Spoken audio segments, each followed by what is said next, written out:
उनको सम्मान देने का काम आदरणीय नरेंद्र मोदी जी ने किया है। उनको आर्थिक रूप से सशक्त और मजबूत करने का काम वो नरेंद्र मोदी जी ने किया है।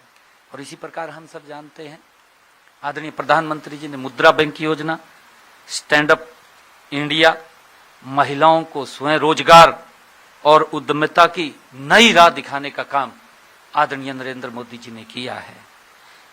बहनों, वन स्टॉप सेंटर योजना, महिलाओं के लिए हेल्पलाइन 181 और निर्भया फंड महिलाओं की सुरक्षा को सुदृढ़ कर रहे। आदरणीय प्रधानमंत्री जी ने एक एक योजना इस प्रकार की चलाई जिससे कि हमारी बहनें सुरक्षित, मजबूत और सशक्त बने। उसको लेकर के उन्होंने ये योजनाएं चलाई। और इसके अतिरिक्त अगर हम बात करें, पोषण अभियान, आंगनवाड़ी सेवाएं, माताओं और बच्चों के स्वास्थ्य एवं पोषण को वो सुनिश्चित कर रही है। कितना बड़ा एक बदलाव महिलाओं के जीवन के अंदर लाने का काम ये आदरणीय नरेंद्र मोदी जी कर रहे हैं। ये मोदी जी ने किए हैं। जितने भी प्रयास किए हैं वो नारी सशक्ति को सम्मान, सुरक्षा और स्वावलंबन को ये प्रदान कर राष्ट्र निर्माण में उनकी भूमिका को और सशक्त बना रहे हैं। आदरणीय मोदी जी ने जितने भी कदम उठाए हैं। आदरणीय बहनों, मैं कहना चाहूंगा, आप सब जानते भी हैं कि सेनाओं में पहले महिलाओं को वो एंट्री भी नहीं थी, नहीं जाती थी सेनाओं के अंदर। इन्हीं 11.5 वर्षों में मोदी जी के नेतृत्व के अंदर अगर आप लोग देखेंगे, महिलाओं को सेना के अंदर बड़े बड़े पदों पर ही नहीं रखा जाता, बल्कि महिलाओं के अधिकारियों के लिए स्थायी उन्होंने कमीशन प्रदान भी किया है, ताकि हमारी महिलाएं सेना के अंदर भी इस देश की रक्षा सुरक्षा के लिए वो काम कर सकें। ये आदरणीय प्रधानमंत्री जी की ही देन है। और उन्होंने इस बात को आगे बढ़ाते हुए, आदरणीय प्रधानमंत्री जी ने इस बात को आगे बढ़ाते हुए उन्होंने जो बेटियों को स्कूलों में दाखिले के लिए जो हमारे सैनिक स्कूल हैं उनको खोल दिया। आदरणीय प्रधानमंत्री जी ने कहा, क्योंकि मैं जब सांसद था मेरे तो ध्यान में है, विपक्षी दलों ने एक बात को उठाया, सुबह सुबह एक क्वेश्चन उठा दिया लोकसभा के अंदर कि एक सांसद को कोटा मिलता था 10 का, कि वो 10 कोई वेरीफाई करेगा तो 10 उसके हल्के के बच्चों का एडमिशन हो जाएगा स्कूल के अंदर। तो उन्होंने ये बात को उठाया, कहा जी इसको 10 से बढ़ा दो। ये विपक्षी दलों ने उठाया और उन्होंने ये भी कह दिया उसके अंदर साथ में कहा या खत्म कर दो। तो इस बात को तो चाह रहे थे। उन्होंने क्या करा, तुरंत ही एक रेजुलेशन आया, माननीय अध्यक्ष महोदय रेजुलेशन लेकर के आए, सांसदों का सारा कोटा खत्म कर दिया और 33% वहां के क्षेत्र का कर दिया। भी उस क्षेत्र में जिसमें स्कूल है, उस स्कूल के अंदर जो वहां के बच्चे हैं उनको एडमिशन मिलेगा, वो किसी के कहने से नहीं मिलेगा, उनका कोटा ही खत्म कर दिया। ये ऐसे ऐसे बदलाव आदरणीय नरेंद्र मोदी जी की जो दूरगामी सोच है, देश को कैसे सशक्त और मजबूत करना, देश को कैसे आगे बढ़ाना, ये अगर किसी का विजन है तो नरेंद्र मोदी जी का विजन है।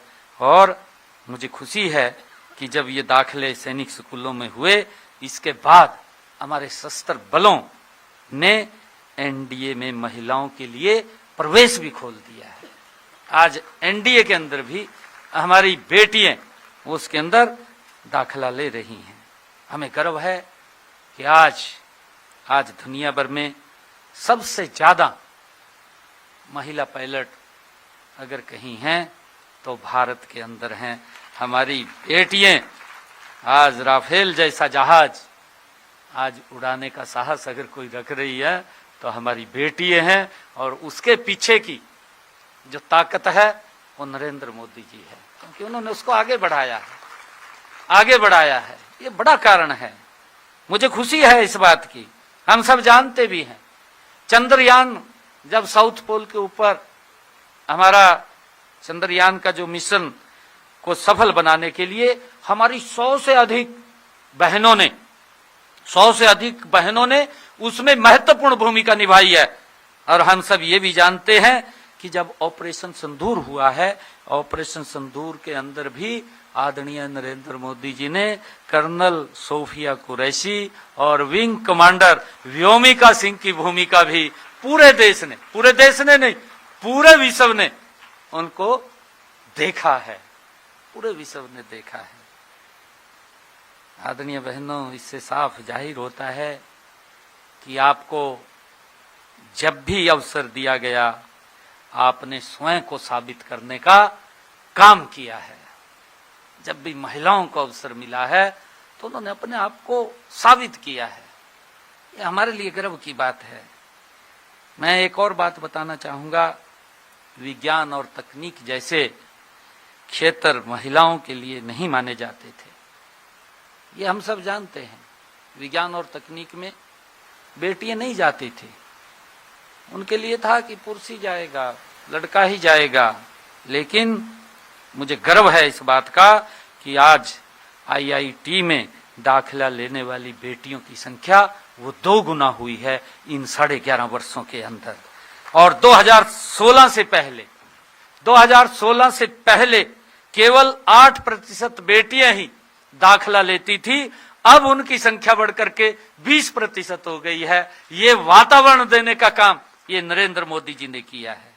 मुझे ये भी खुशी है कि हम जानते हैं कि हरियाणा का भी मैं एक आप लोगों को बात बताना चाहूंगा। हरियाणा के अंदर हमने हरियाणा में पंचायती राज संस्थाओं में महिलाओं को 50% प्रतिनिधित्व देने का काम हरियाणा सरकार कर रही है। पंचायतों के अंदर 50% महिलाएं आज गांव की सरपंच हैं, जिला परिषद की मेंबर हैं, आज हमारी जिला परिषद की चेयरमैन हैं, आज हमारी ब्लॉक समिति की चेयरमैन हैं, ब्लॉक समिति की मेंबर हैं। पंचायत समिति के अंदर 50% हमने उनको प्रतिनिधित्व देने का काम हमारी सरकार ने किया है। और मुझे खुशी है कि हमने ये पाया भी है, हमने देखा भी है कि इसके बाद से चाहे गांव के अंदर पानी की समस्या हो, चाहे शिक्षा की हो, स्वास्थ्य की हो या स्वच्छता जैसे विषय हों, गांव की हालात पहले से बहुत बड़ा सुधार उनके नेतृत्व के अंदर आया है। एक अच्छा उन्होंने कार्य किया है। आदरणीय बहनों, देश के यशस्वी प्रधानमंत्री आदरणीय मोदी जी ने आपके मान सम्मान का जो अभियान 11 वर्षों पहले चलाया हुआ था, अब वह नारी शक्ति वंदन अभियान तक वो पहुंच गया है। लगातार आदरणीय नरेंद्र मोदी जी उसको सशक्त और मजबूत करने का काम कर रहे हैं। मुझे खुशी है कि यह कानून जब ये पास हुआ, क्योंकि उसके अंदर मेरी भी वोट डली है मैं लोकसभा में था उस वक्त जब ये बिल आया, नारी शक्ति वंदन बिल आया, तब मेरी भी वोट इसके अंदर डली है। समर्थन के अंदर कुछ लोग तो बाज के वॉकआउट कर गए थे उनको वॉकआउट कर गए थे, इधर उधर की बात करते थे, परंतु उसको आदरणीय मोदी जी ने पास किया और ये कहा कि इसको हम 2034 के अंदर इसको लागू करेंगे। परंतु मुझे खुशी है आदरणीय प्रधानमंत्री जी का जो विजन है, प्रधानमंत्री जी का जो विजन है, उन्होंने इस वक्त कहा था कि इसको 2034 तक लागू करेंगे, परंतु प्रधानमंत्री जी इसे 2029 जो ये 2029 आ रहा है इसी के अंदर ही इसको लागू करेंगे। और इसका एक बड़ा लाभ आदरणीय प्रधानमंत्री जी का विजन है कि हमारी बहनें जब इतने उच्च पदों के ऊपर रह करके सेवाएं दे रही हैं, तो इस देश की प्रगति के अंदर भी, इस विकसित भारत के अंदर भी बहनों की बराबर की भूमिका होनी चाहिए। ये 2029 के अंदर ही आदरणीय प्रधानमंत्री जी इसको लागू करना चाहते हैं और तभी कल से वो लोकसभा स्पेशल बुलाई गई है ताकि बहनों को इसका लाभ मिले। और मुझे ये खुशी है जो कल 70 ये शुरू होने वाला है, उस 70 के अंदर ये पास हो जाएगा और 2029 में चाहे विधानसभा है चाहे लोकसभा है, उन सब के अंदर आपकी बराबर की भूमिका उसके अंदर होगी। ये हमारे लिए बड़े गर्व की बात है। हमें यह भी याद रखना चाहिए, मैं सभी बहनों से कहना चाहूँगा कि पहले यह कानून, इस बात के बारे में हमें ध्यान रहना चाहिए कि ये कानून पहले कई दशकों तक इसको लटकाया गया, क्योंकि ये लोग ये वोट बैंक की राजनीति करते थे। इन्होंने देश के विकास के लिए, जिसका मैंने जिक्र भी किया है, उसके बारे में नहीं विचार किया, उसके बारे में नहीं सोचा। वो लोग वोट बैंक की राजनीति करते थे। कई दशकों तक इस बिल को लटका करके रखा। हमारे से पहले की सरकारों ने इसे केवल जब चुनाव आता था उस समय में चर्चा करते थे। चर्चा आ जाती थी कि वोट ले लेंगे, वोट लेकर के चर्चा बंद हो जाती थी, चर्चा नहीं रहती थी। परंतु इसे लागू करने की उनकी कोई इच्छा शक्ति नहीं थी। मुझे खुशी है इस बात की, कभी इसको ये लोग, कभी इसको जातिगत आरक्षण के नाम पर और कभी राजनीतिक स्वार्थों के चलते ये लोग इस महत्वपूर्ण कानून को लटकाते रहे।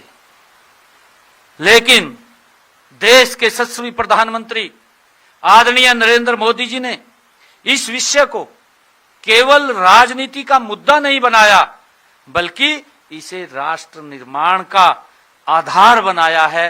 राष्ट्र निर्माण का आधार जिसका मैंने जिक्र किया है कि आदरणीय प्रधानमंत्री जी की एक सोच है कि ये देश के विकास में, इस विकसित भारत में हमारी महिलाओं की वो भागीदारी सुनिश्चित होनी चाहिए। और उसको लेकर के अब जब यह कानून लागू होने जा रहा है तो यह देश की करोड़ों माताओं बहनों के सपनों की ये जीत है। मेरे लिए बड़ी खुशी की बात है। आदरणीय बहनों, यह कानून देश की संसद और विधानसभाओं में महिलाओं को 33% आरक्षण देकर उन्हें निर्णय के लिए मुख्य धारा में लाने का ये काम करेगा। यह कानून महिलाओं को केवल भागीदारी नहीं बल्कि नीति निर्माण में भी नेतृत्व भूमिका ये देगा। मुझे खुशी है कि यह उस नए भारत की तस्वीर है जहां बेटियां केवल सपने नहीं देखेंगी बल्कि उन्हें साकार भी करेंगी, वो सपने नहीं देखेंगी। मुझे खुशी है इस बात की। और इसी बात को ध्यान में रखते हुए देश के यशस्वी प्रधानमंत्री आदरणीय नरेंद्र मोदी जी ने विकसित भारत के 4 स्तंभों को उन्होंने कहा है।